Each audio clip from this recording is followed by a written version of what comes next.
Right now, somewhere, someone is staring at a phone that used to last all day, watching it drop from 100% to dead by dinner time.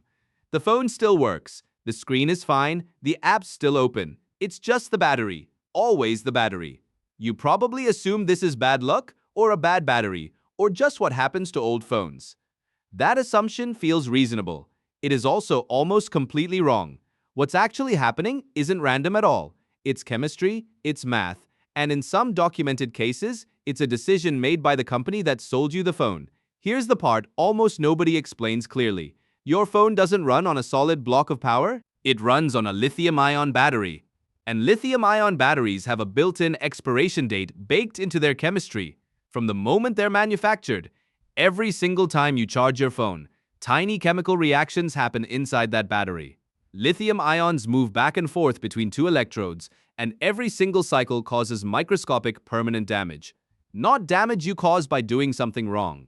Damage that happens no matter what you do, simply because the battery exists and is being used. Most phone batteries are rated for somewhere between 300 and 500 full charge cycles before they drop to about 80% of their original capacity. If you charge your phone once a day, that's roughly 1 to 1.5 years. That's not a flaw. That's not a defect. That's the chemistry working exactly as designed. Lithium-ion as a technology simply degrades. There is currently no version of this battery type that doesn't. So here's where it gets more interesting than just batteries wear out. In December 2017, Apple admitted publicly that it had been slowing down the performance of older iPhones with degraded batteries through a software feature that throttled processing speed. The stated reason was to prevent unexpected shutdowns, since an aging battery can struggle to deliver bursts of power a fast processor demands. The problem was that Apple hadn't clearly told users this was happening.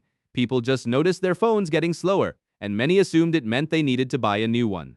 This triggered lawsuits, regulatory investigations in multiple countries, and in 2020, Apple agreed to pay up to $500 million to settle a class action lawsuit in the United States over exactly this issue, without admitting wrongdoing.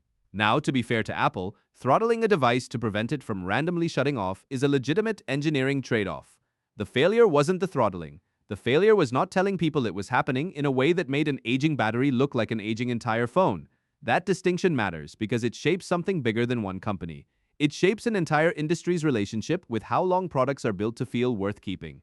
This is where the term planned obsolescence comes in, and it's worth being precise about what it actually means. It doesn't require a secret evil plan to make products fail on a timer. Often, it's simpler and more mundane than that. It just requires making repair harder than replacement. Batteries in most modern smartphones are glued in, not screwed in. Some devices use specialized screws that require proprietary tools most consumers don't own. Manufacturer repair programs are sometimes priced close enough to the cost of a new device that replacement starts to feel like the more rational choice, even when it isn't. None of these individual decisions has to be sinister on its own, but stacked together, they build an environment where the easiest path for most users is buy new phone.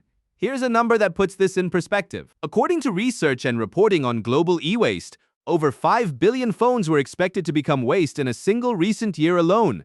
Most of those phones weren't broken. Most of them worked, they were just slower, or their battery didn't last as long as it used to, and replacing the whole device felt easier than replacing the one part that had actually degraded. So what can you actually do with this information? First, your battery dying isn't a sign your phone is dying.